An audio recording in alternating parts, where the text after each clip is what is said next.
Why, hello there, folks. Welcome to another round of One Piece. That's right, it's Dylan from All 3 Universes, bringing you a little bit of different content this week. I've decided to adopt One Piece into our streaming and recording schedule a little bit more often, so we're going to be doing 2 weeks of One Piece, 2 weeks of Modern, and then switching back and forth. Now, of course, that is subject to change, barring, like, really interesting formats, like a new set releasing for One Piece, all that jazz. But let's talk about this game. On the left, we have Mad Buck playing Blurple Crocodile, that is Blue Purple Crocodile. And on the right, we have Ted playing Eustace Captain Kidd. That's a mono green control deck, basically. You want to play board control for the most part, just killing your opponent's dudes, running out of resources in hand, and then you put really big motherfuckers on the board and you just punch with them. It's quite good. It's quite good. Now, Matt typically plays Red-Green Law, kind of a little bit of combo deck, so he switched it up today, playing a little bit of control.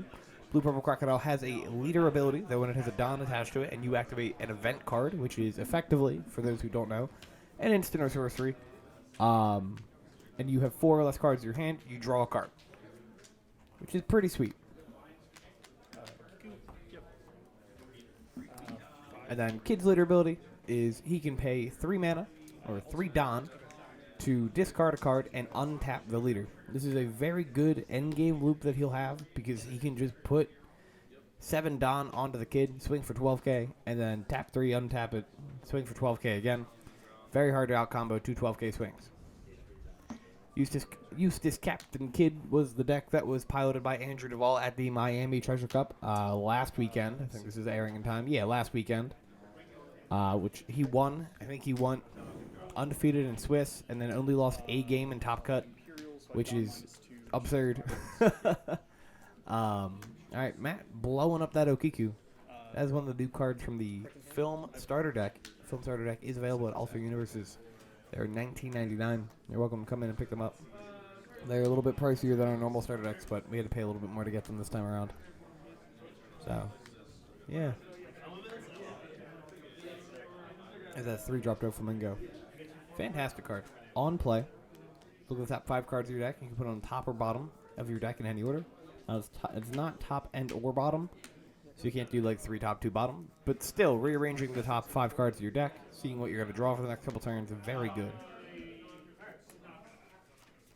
Especially in a deck like Crocodile that can trigger draw abilities to force, the order in which you pick up those cards. Pretty good. That card played there by Kid, 2-drop. It's Cat Viper. I don't know how to pronounce the actual name of that card. Like Nekomanchi. There's a Blast Breath and a Don minus. Matt, unfortunately, having to use a lot of his Don minus effects early on. So he only has 2 Don to Ted's 5 right now. 6. Didn't see the one on the leader. There's a Killer and a Jewelry Bonnie. Now, if you're watching this video and you don't know how to play One Piece, there's a fantastic app that'll teach you how to play One Piece. I think it's called the One Piece Trading Card Game app. Available on Mac, iPhone, and Samsung. I would say the Googles. I guess the Googles also works. It's the Google Play Store and the Apple Store. It's a good time. It's a pretty fun game to play. It's relatively cheap to get into as well. So if you're looking for someone to play besides like Magic or Flesh and Blood, whatever you're doing, it's a good game. I recommend it. And we have a good group of people who play it every week, every Monday at 7, just like Modern. So, yeah. Right. Attach a Don to Killer, then paying 1 mana to activate Bonnie. Bonnie will look at the top 5 cards of Ted's deck and will add a Supernova card to his hand, getting that 8-drop Kid. That card is amazing. The card says when it is tapped and has a Don attached to it, it is the only thing your opponent can attack.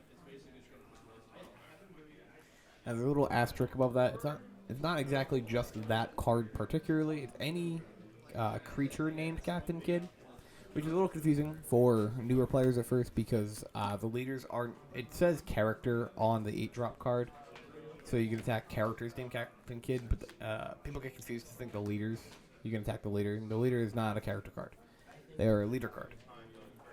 Which was actually something I had to explain on Monday, but not to these fellows. I forget who it was to. Somebody. But it's a pretty common question. Ted, just filling the board up Throwing Doms on his killers. We have 4 life to 4 life. Now, One Piece is a best of 1 game. At least in Swiss, Top Cut is best of 3 for bigger events. And it's pretty cool. I went to the Miami Treasure Cup because my coworker Owen was going, and a couple of my friends were like, "Yeah, we're going." And I was like, "All right, cool. Why not? That sounds like a good time." Congratulations to Ying Huang, who managed to make top 8 of the event. Ying, a very prolific player, known across multiple Bandai card games. There's a 6-drop King. King will down -1, blow up a 3 or less, I believe. 6 or less? 6 or less. It kills something. It's a fun game, yeah. The RNG is a little strong at the moment because of the way that, first set of a card game, there's only so much that you can do. Some decks are just going to curve a little bit stronger than others. There's that 8-drop Kid coming out, using its ability to tap itself to put a 3 or less creature into play for free.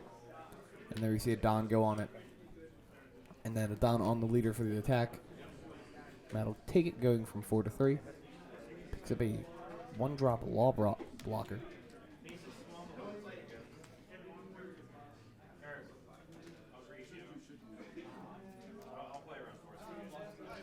Screen is stuttering. I don't know if that's on my end or the video itself. Could be a little bit of both. Alright, King, crack it in. Punches in for 8K. It's going to go 8K here on the Kid as well.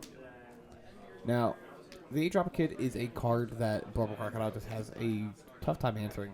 Not many of its creatures are super duper big, in the sense that it can just kind of outright kill it. I think there's an argument. I don't know what Matt is holding in his hand, but there is probably an argument to just throw a crap ton of Don onto the King and swing it into the Kid, hoping it gets there. Like, you leave enough to swing the leader for 8K, but then toss a bunch of them onto King. Kind of make Ted have the cards in hand. Because the longer that Kid stays on the board, the more the game really swings into Ted's favor. He's just going to have really big cards coming in every turn for an attack. It's a 9K swing almost every time. And then with multiple Bonnie activations, since you cannot attack Bonnie to clear off the board right now because of the Kid, and because of that Kid too, Ted's going to be able to draw 2 cards for every turn effectively. So we go 8K into the King.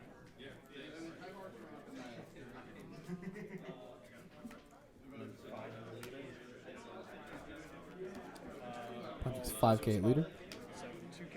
3-2 Desert Spotter here. We'll let him look at the top 3 cards of his deck. Rearrange them in any order and gets plus 2K for the battle.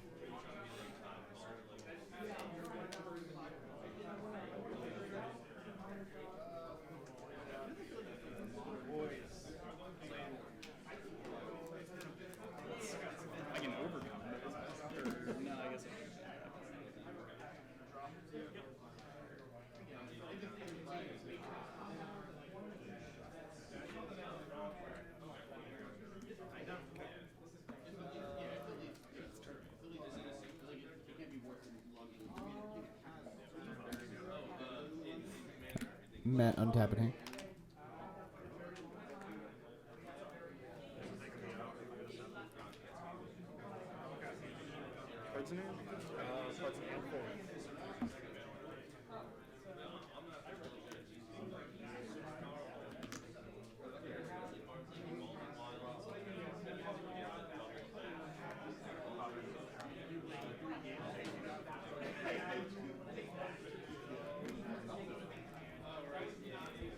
Now the 7-drop Kid that Ted played, also a very good card. That is from the green starter deck, which the leader is from. And it is a 7K 7-drop blocker that at the end of your turn, that if it has a Don attached to it, it untaps itself, meaning you can swing 8K with it and then still have a blocker during your opponent's turn. A blocker that probably doesn't die, which is very good.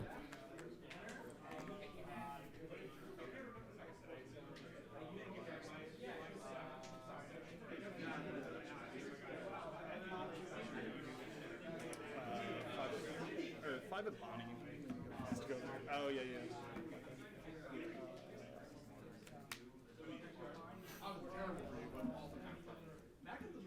All right.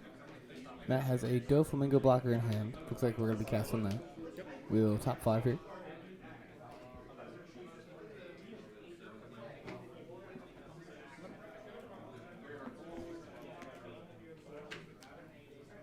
Paying 3 more mana for a Miss All Sunday. Now this is one of my favorite cards in the deck. Miss All Sunday is super cool. She is a 3-drop blocker, has 1k attack.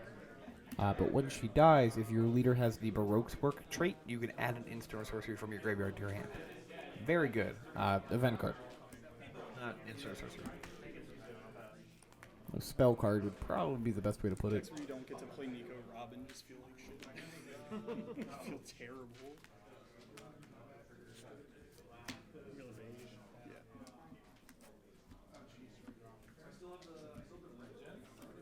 I'm just gonna move these next to each other. Yeah, save some space.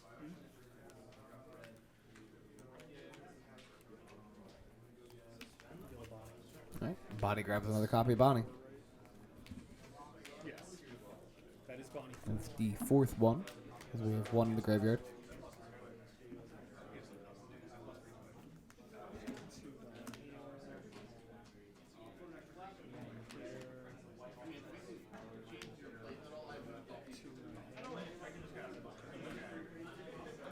So we'll go 9 We're going to go 9k into King here.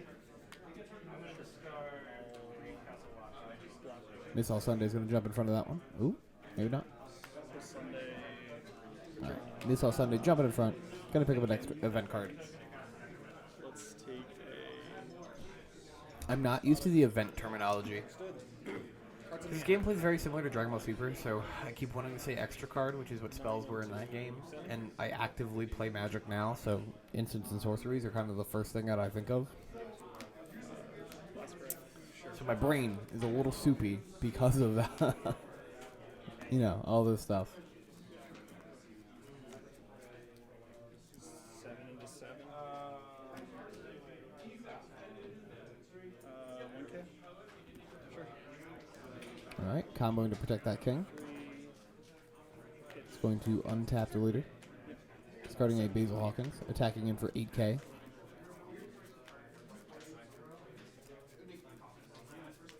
Matt very likely to either block here or take the damage down to 2. Okay. Pass turn. He stands up. Alright, you see a restand from that kid.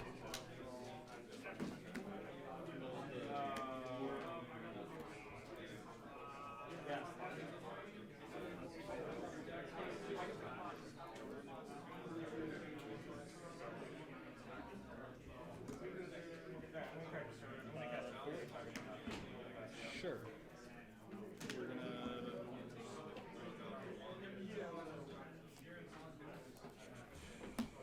We're gonna minus them real quick. Yeah, of course.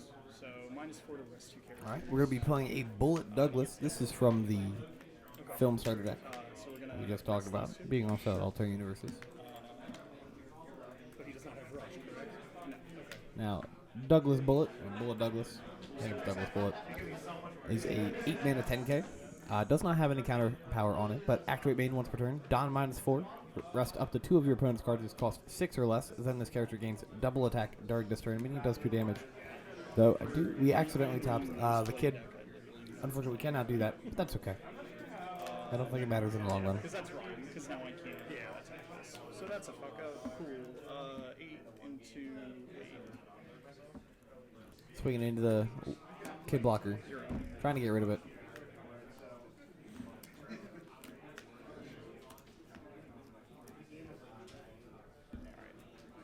Always playing forever. Lesson learned. 1 Don open from Matt. No blockers. You're all spot to be in. Kid's late game is super terrifying to deal with. Everything it has just hits so large. It is not a pleasant time. No matter how sweet talking your kid opponent is, it's always a little rough.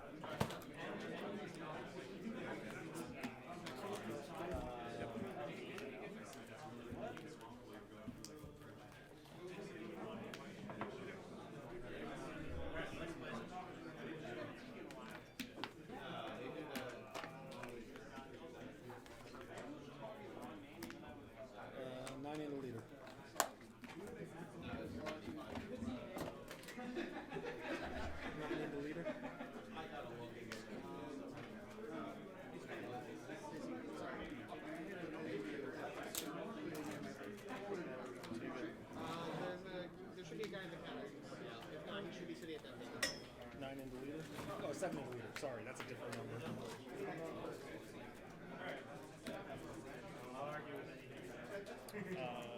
Spotted. Sure. So I'm at 7 right now. All right, this is what we just kind of talked about, with a lot of big damage coming in this turn.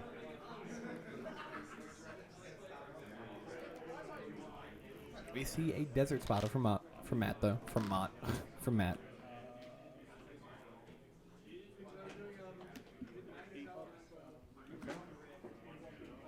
Cards in hand? 4. There's that leader untap. Discarding a card that probably doesn't counter. Yep. 7 and a leader. 3. Sure. Swings in, making Matt get rid of 2 more cards here. Untaps and says, go. The cards in hand? 6.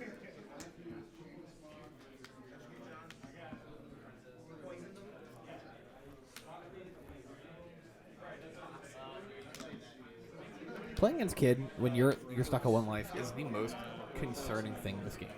Because you know that if you don't put up enough walls, that if you let your opponent untap, they just throw 7 down on their leader and swing it twice. And the panic, the pure panic that goes over my brain whenever I have to stare at my Kid opponent and be like, oh man, they can just do this thing.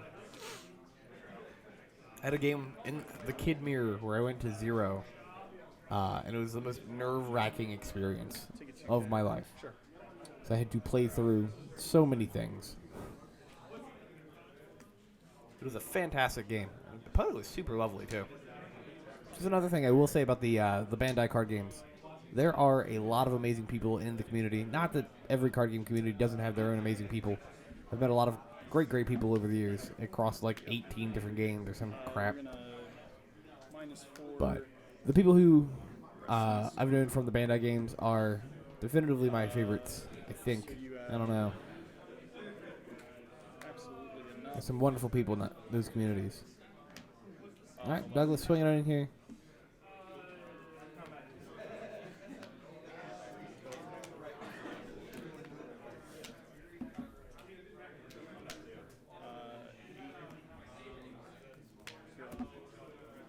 Unfortunately, this 8-drop Kid has been a bit of a pain in that side here. Has not really had any opportunities to truly remove it.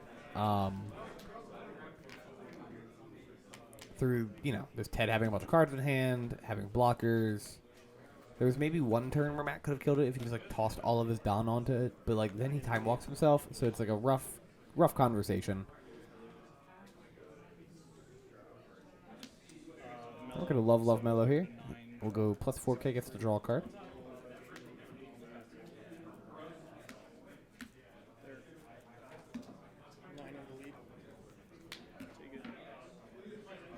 Alright, 9K.